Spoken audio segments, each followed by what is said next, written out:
There is a city in Central Asia that used to be called the City of a Million Books. Baghdad. In the year 1257, it was the intellectual capital of the world. Its libraries held centuries of Persian, Greek, Indian, and Arab knowledge. Its scholars were translating Aristotle, mapping the stars, inventing algebra, writing poetry that people still quote today. The House of Wisdom was one of the greatest institutions of learning in human history. In February of 1258, the Mongols arrived. Within days, the libraries were burned. The books were thrown into the Tigris River. Scholars say the ink ran so thick into the water that it turned black for miles downstream. The canals that had irrigated the farmland around Baghdad for 4,000 years were deliberately destroyed. The Caliph, the supreme leader of the Islamic world, was wrapped in a carpet and trampled to death by horses so that no royal blood would touch the ground. An entire civilization was not just defeated. It was erased. And the man who ordered all of this was the grandson of a man who had been born with nothing. No land. No army. No name that anyone feared. A man who spent part of his childhood as a slave. A man who built the largest contiguous land empire in the history of the world. Welcome to Sera History. I'm your host. Episode 10. Today we talk about the Mongols. And I want to warn you. This is not a comfortable story. This is not a story of heroes and villains neatly arranged for your approval. This is a story about what human beings are capable of when fear, genius, loyalty, and absolute ruthlessness are combined in a single people. This is the story of how a handful of nomads from the steppe rewired the entire world in less than a century. To understand the Mongols, you have to understand the steppe. The Eurasian steppe is a vast ocean of grassland stretching from Hungary in the west to Manchuria in the east. No mountains to hide behind. No rivers to build cities on. No forests to farm. Just grass, wind, and sky as far as you can see in every direction. The people who lived here were nomads. They moved with the seasons, following their herds.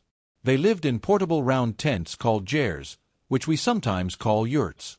They did not build cities. They did not write things down. They did not plant crops. They were, by every metric that settled civilizations used to measure worth, nothing. But they could ride. Mongol children learned to ride before they could walk. By the time a Mongol boy was 3, he was on a horse. By the time he was 5, he was shooting a bow from horseback. The Mongol composite bow, made from layers of horn, wood, and sinew, was the most powerful handheld weapon in the medieval world. A Mongol archer could hit a target accurately at over 200 meters while riding at full gallop. Think about what that means. Every Mongol man was a mobile weapons platform from childhood. And they grew up in conditions so harsh that the ones who survived were hardened beyond what most settled peoples could imagine. Winter on the steppe could kill you. Drought could kill you. Rival tribes could kill you. The Mongols existed in a permanent state of low-level war with each other for centuries. Tribes raiding tribes. Feuds lasting generations. Slaves taken, cattle stolen, women carried off. This was the world Temujin was born into around 1162. His father was a minor clan chief named Yasugei. When Temujin was around 9 years old, his father was poisoned by a rival tribe, the Tatars, at a feast. When Temujin returned home to his clan with the news, the clan abandoned the family. Just rode away. Left a widow and her children with almost nothing in the middle of the steppe. They survived by eating roots, berries, mice, and whatever else they could find.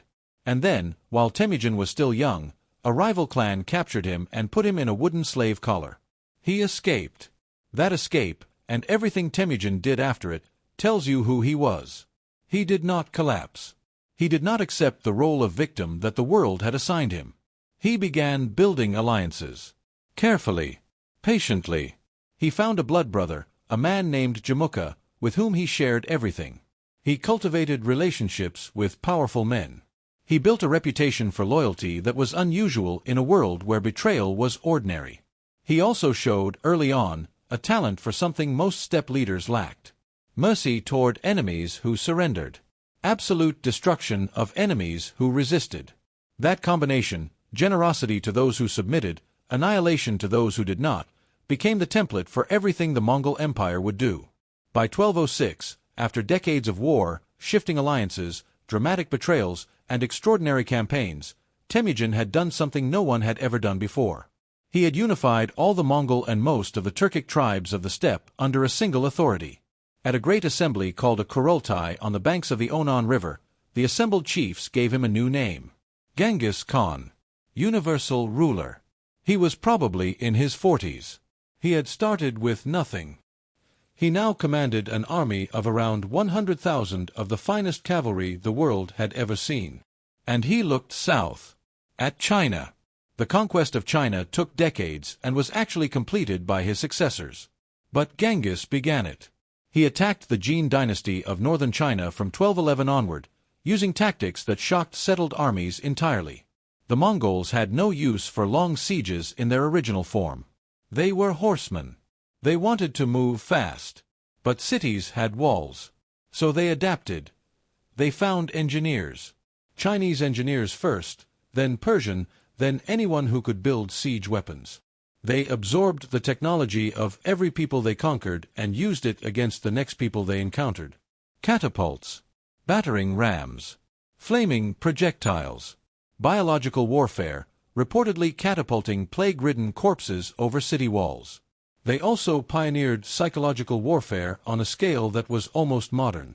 Before attacking a city, they would send messengers offering terms. Submit now, and you will be spared, your merchants protected, your religion respected, your leaders kept in place. Resist, and every living thing in your city will be killed. And they kept their word. Both times. Cities that surrendered were often treated quite well. The Mongols were, surprisingly to most people, genuinely tolerant of religion. Genghis Khan himself seems to have been spiritually curious, meeting with Taoist monks, Muslim scholars, and Christian priests. He never forced conversion. He taxed religious institutions lightly or not at all. In a medieval world of constant religious war, the Mongol Empire was remarkably pluralistic, but cities that resisted. Those are the names that appear in the historical record like wounds. Zhongdu, the Jin capital, was besieged, fell, and burned so completely that travelers reported smelling the charred remains from miles away. The fields outside the city were white with human bones for years afterward. Samarkand, one of the greatest cities on the Silk Road, a city of hundreds of thousands. It surrendered but then revolted.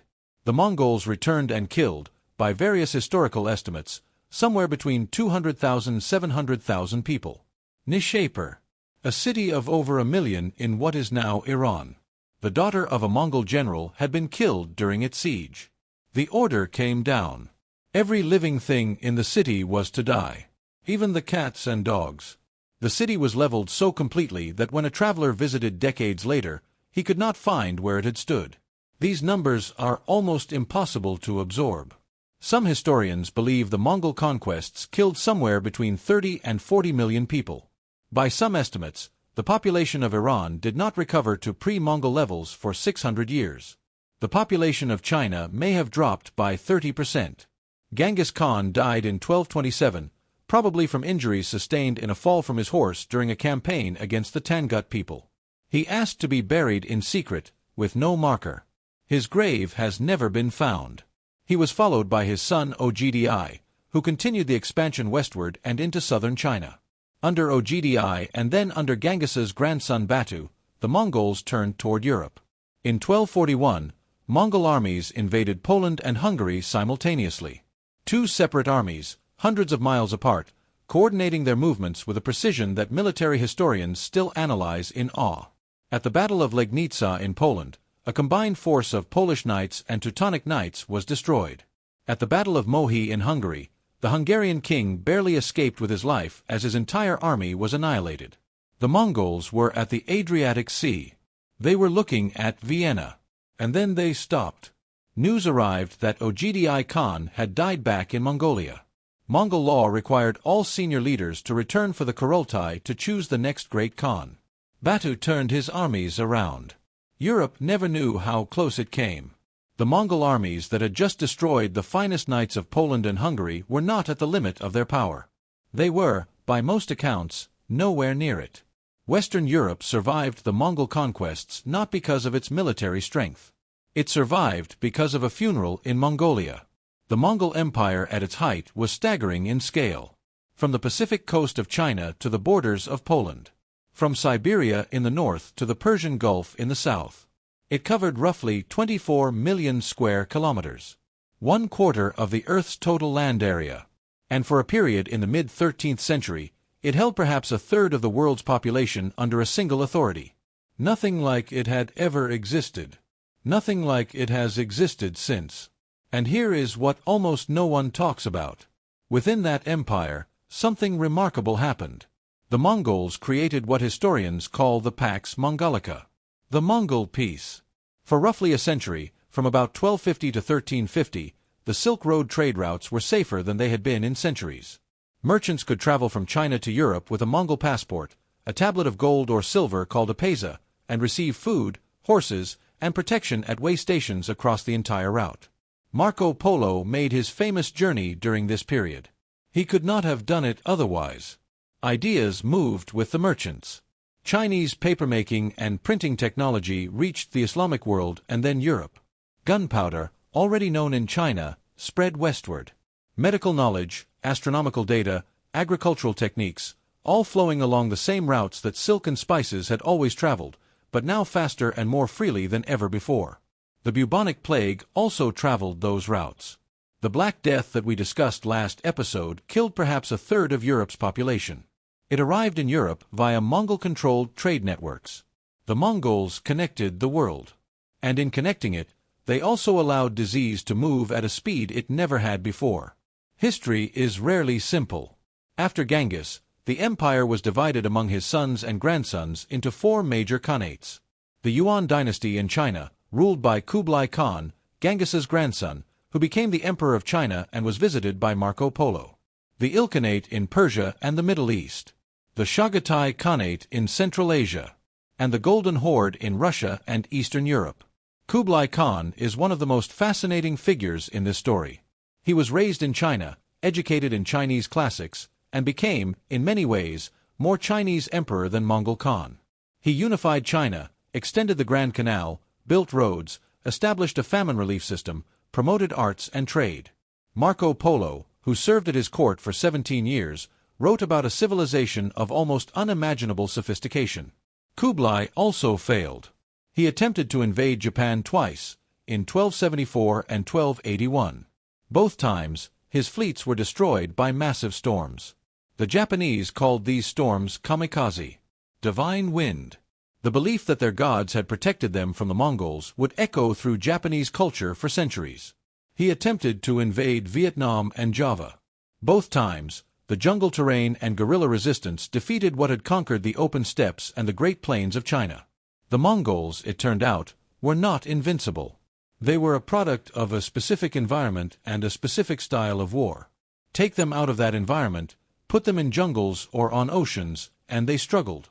In 1260, something else happened that changed the story permanently. At the Battle of Ain Jalut in what is now northern Israel, a Mongol army was defeated by the Mamluk Sultanate of Egypt. It was the first significant Mongol military defeat in open battle in over 50 years. The Mamluks were themselves a remarkable force, a military caste of former slaves who had seized power in Egypt and built one of the most formidable armies in the Islamic world. Their general, Baybars, had studied Mongol tactics and devised a response. He refused to be drawn into the kind of sweeping cavalry engagement where the Mongols excelled. He used the terrain, feigned retreats to draw Mongol cavalry into ambushes, and hit them with everything at once when they were committed. The Mongols lost. They retreated. They never successfully invaded Egypt. Ain Jalut matters not just because the Mongols lost, but because of what it meant psychologically. The idea that the Mongols could not be stopped had done half their work for them. Cities surrendered without fighting because they believed resistance was useless. The defeat at Ain Jalut broke that spell. The Mongol Khanates, disconnected from each other, surrounded by peoples they had conquered, slowly changed. They converted to the religions of the people they ruled. The Golden Horde became Muslim.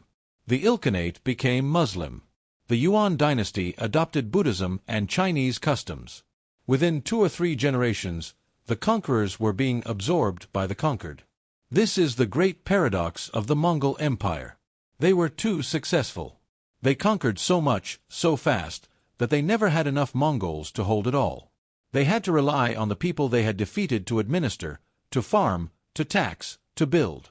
And in relying on them, they became them.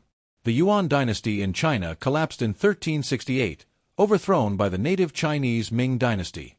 The Golden Horde fragmented and was slowly dismantled over the following century. The Ilkhanate dissolved into successor states. The great unified empire that Genghis Khan had built lasted, in its complete form, for less than 50 years after his death. But its echoes lasted centuries. Russia was under Mongol domination, what the Russians call the Tatar yoke, for over 200 years, from 1240 to roughly 1480. Historians argue endlessly about what this did to Russian civilization. Some say it stunted democratic development, that the centralized, autocratic model of rule that characterized Russia for centuries afterward was partly a Mongol inheritance. Others say Russia would have developed that way regardless.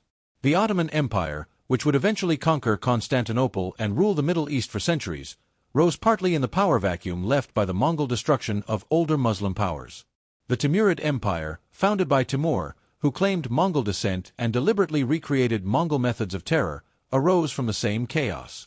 The Mughal Empire in India, founded in 1526, was literally named for the Mongols.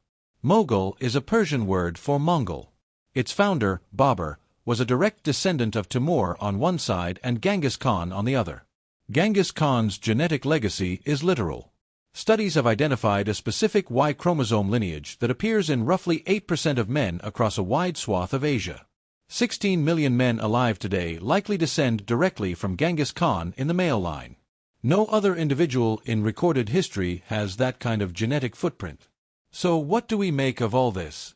The Mongols present a problem for the way we usually tell history. They are simultaneously the greatest destroyers and one of the greatest connectors in human history. They killed tens of millions of people. They also created the conditions for an explosion of trade, communication, and cultural exchange that arguably laid the groundwork for the Renaissance in Europe. The Black Death, which traveled their trade routes and killed a third of Europe, also arguably broke the feudal system and accelerated the economic and social changes that produced the modern world. Cause and catastrophe. Destruction and creation. Both true at the same time. This is what makes the Mongols so difficult to reduce to a simple verdict. We want history to deliver a clear moral. The bad guys lost. The good guys won. Justice prevailed. The Mongols do not give us that. They give us something more uncomfortable. A lesson that power does not care about our moral categories. That the people who change the world most dramatically are often not the people we would have chosen. That civilization is fragile, and the things we build with centuries of effort can be reduced to ash in days. But also, that even the most catastrophic disruption can create space for something new. That the routes the Mongols opened carried not just silk and plague but ideas, mathematics, science, and eventually the knowledge that would remake the world again. And perhaps the deepest lesson, that the systems and empires we build are only ever as strong as the question at their heart. What are we for? What holds us together? The Mongols held together as long as they had a mission. Conquer. Expand. Unite the world under the sky god Tungri. When the mission ended, when there was nowhere left to go, when the sons and grandsons of conquerors became comfortable administrators of settled empires, the thread that bound them snapped. They became what they had defeated. And eventually they were swept away by the next wave. That is the cycle. Not just Mongol history. All history. All of us. Empires rise from hunger and fall from comfort. Ideas spread when they are dangerous and die when they become official. The steppe produces conquerors when it is desperate and grass when it is not. The horse archers are gone from the plains of Mongolia. But the world they made, by destroying and connecting, by burning and trading, by killing and carrying ideas across the greatest empire in history, that world is still here. You are living in it right now. This has been Sera History. Episode 10. If this story shook something loose in you, if it made you see that the line between civilization and catastrophe is thinner than we like to believe, share it with someone who needs to hear it. We will be back. There are more stories. There are always more stories. History is not behind us. It is us.